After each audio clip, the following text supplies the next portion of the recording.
The booking wasn't hard to get. It never was with Brad Pitt. He was the kind of guest people cleared calendars for. Effortless, polished, safe. The kind of man you could drop into a segment and expect charm without challenge. But something was different this time. His new film wasn't fiction. It wasn't adventure. It was personal. Too personal, maybe, for a 6-minute couch slot and a few laughs about aging gracefully. The invitation came with a smile. Promo slot. Light tone. Nothing serious. Brad said yes anyway. But not for the film. For something else.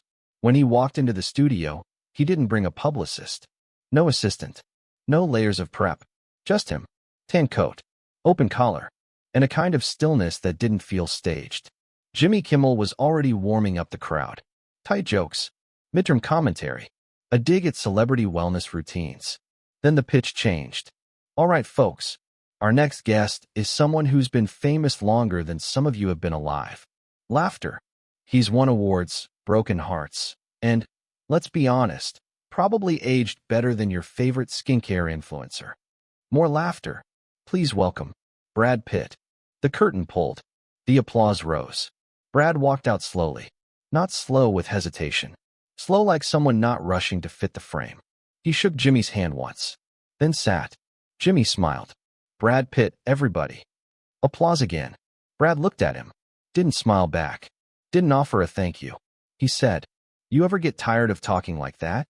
Jimmy paused. Talking like what? Brad kept his voice even. Like every line's built to land before it breathes. Jimmy chuckled. Well, that's comedy, Brad. That's the format. Brad replied. Maybe that's the problem. The room didn't shift. Not yet. But it had stopped assuming. Because Brad Pitt wasn't charming. He was awake. And Jimmy Kimmel wasn't sure yet if that was part of the act, or the refusal of one. Jimmy smiled lightly. The kind of smile that worked when a guest gave a joke, or even a jab. But this wasn't either. Brad Pitt wasn't jabbing. He was sitting, unrushed, uncharmed, unwilling to decorate the space with laughter just to keep the rhythm moving. Jimmy tapped the edge of his card. Well, that's a tough opener, Brad. Should I brace myself? Brad didn't blink. Not unless you came here to win the conversation. Jimmy leaned back. All right then. We'll skip the warm-up. Your new film's been called your most vulnerable work yet. People are saying it's the first time you've really let the camera in. Brad looked at him. The camera doesn't ask questions. It just waits. This is different. Jimmy nodded slowly. You mean this chair? This room? Brad nodded once. This format. Jimmy kept it moving. Well, you've done the rounds before. Red carpets. Awards. Press junkets. You've danced through firestorms and still come out with applause. What makes this different? Brad's voice didn't rise. Because this time I didn't come to be cleaned up before air. The audience was quiet now. Not tense. Not confused. Just unsure of where to place their reactions. Jimmy tried again. You know, I've been doing this a while. I've seen stars walk in with armor. You're not armored. You're just still. Brad said. Stillness isn't the absence of trouble. It's what's left when you stop performing through it. That landed. Not like applause. Like gravity. The kind of line that didn't reach for validation. And so, somehow, claimed the space without asking. Jimmy smiled again. But it wasn't a weapon anymore. Just a signal that he was still trying to steer. So this is the real Brad? No script, no smile. Brad tilted his head. It's not about real. It's about whole. Sometimes I show up quiet because that's the only version of me that survived the echo chamber. Jimmy's grin flickered. Okay, I'm listening. But help me out. What do you want from this room? Brad looked across the audience. Then back to Jimmy. I don't want anything from this room. That's why I'm still here. That sentence didn't sting. It just didn't need anyone's approval to sit in the middle of the frame. And that, more than anything, was starting to unravel the script behind the segment.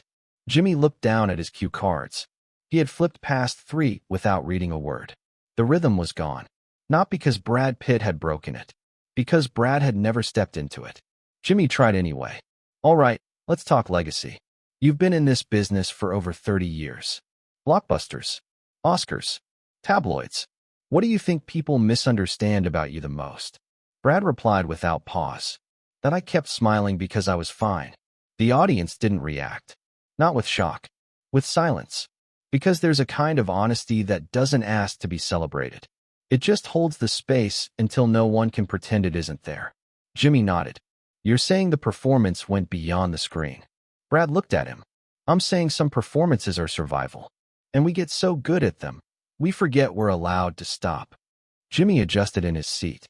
You're not the only one who's been through that. But most people don't bring it here. Not to this desk.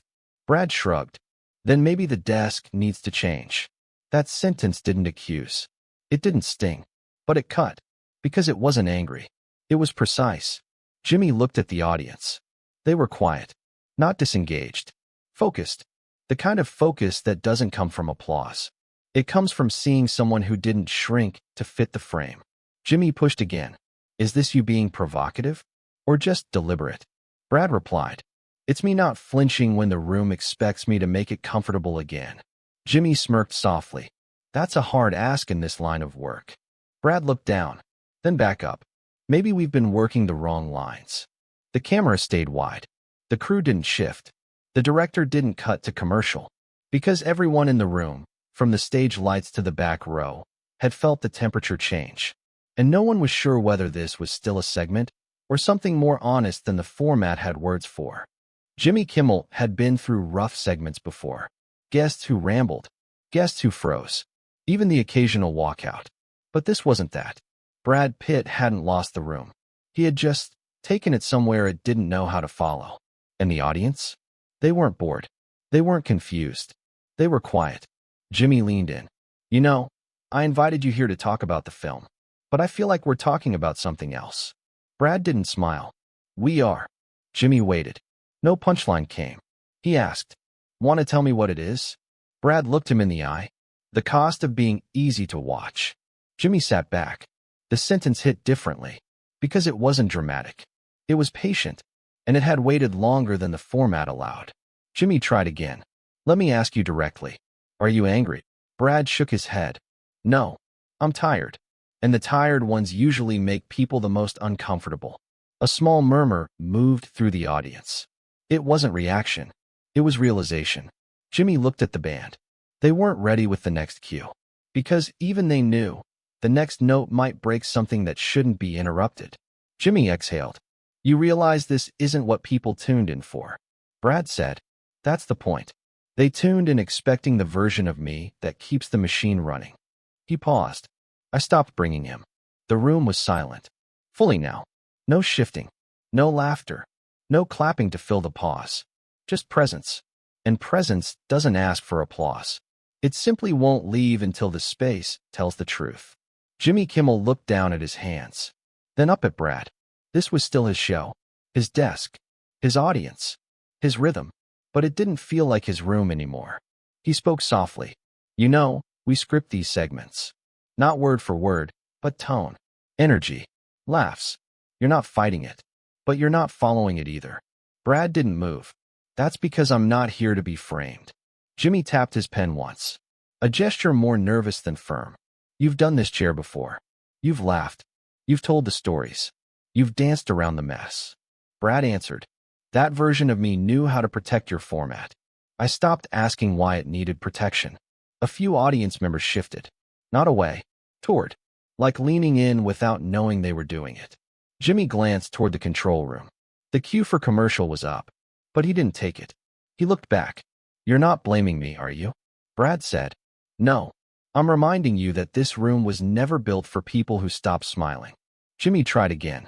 Isn't there value in lightness? In humor? Brad nodded. There's value in truth. And if lightness comes from that, good. But if it hides it, then it's just delay. The sentence didn't shock. It clarified. And the audience, quiet as they were, didn't seem lost. They seemed relieved. Jimmy let out a breath. A real one. He dropped the next card entirely. Why now, Brad? Why bring this version of yourself here? This room isn't made for this. Brad replied. Exactly. I came to see what happens when someone doesn't make themselves smaller just to be welcomed back. There it was. Not an insult. Not a disruption. Just the refusal to shrink, spoken plainly. Jimmy Kimmel didn't nod. Didn't joke. Didn't reset. He just stared at the guest across from him. A man who'd once been called untouchable. And was now in silence, becoming something else entirely. The red light above the camera was still glowing. But the show had stopped feeling like a show 10 minutes ago. Jimmy Kimmel adjusted in his seat. Not to recenter. To brace. He looked at Brad Pitt, seated, still, unbothered, and asked, "You realize people are going to call this difficult, right?" Brad didn't blink. People always call presence difficult when they're used to performance. Jimmy leaned forward, almost gently. "And what are we supposed to do with that, Brad?" Brad answered, "You don't have to do anything. That's the point. Just let the silence speak for once." There was no applause, because the audience finally understood what it meant to listen. Jimmy paused, then glanced toward the stage manager, who was already moving. A voice whispered off camera, "He's not giving us a landing. Do we cut?" The lead producer shook his head.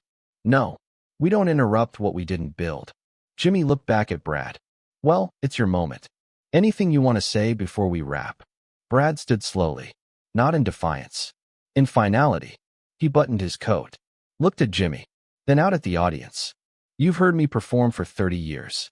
Tonight, I just wanted to know if you'd let me speak without it." Then he walked off stage. No music, no applause, no wave, just exit. Clean, complete, unshaped. Jimmy stayed seated. He turned to the camera. His voice didn't rise. He just said, "We'll be right back." The red light turned off, and the room exhaled. Later, backstage, a staffer asked, "Did we just lose him?" Another replied, "No, he just stopped being something we could use." The segment aired in full. No edit, no commentary, no softening. It didn't trend. It didn't crash the internet. But people who watched it stayed with it. Clips shared without captions. Threads with no hashtags. A single moment replayed. "I stopped bringing the version of me who made this easy." In a college film seminar, a professor paused that line, then said, "That wasn't an interview. That was a man refusing to flinch." Jimmy Kimmel never mentioned it again. But in the weeks that followed, something in his rhythm changed. Not his politics, not his jokes, just the pause between them. And Brad Pitt never referenced it again. Not in print, not on camera, not even in passing. Because when something is finally said without performing it, it doesn't need to be repackaged. It just stays.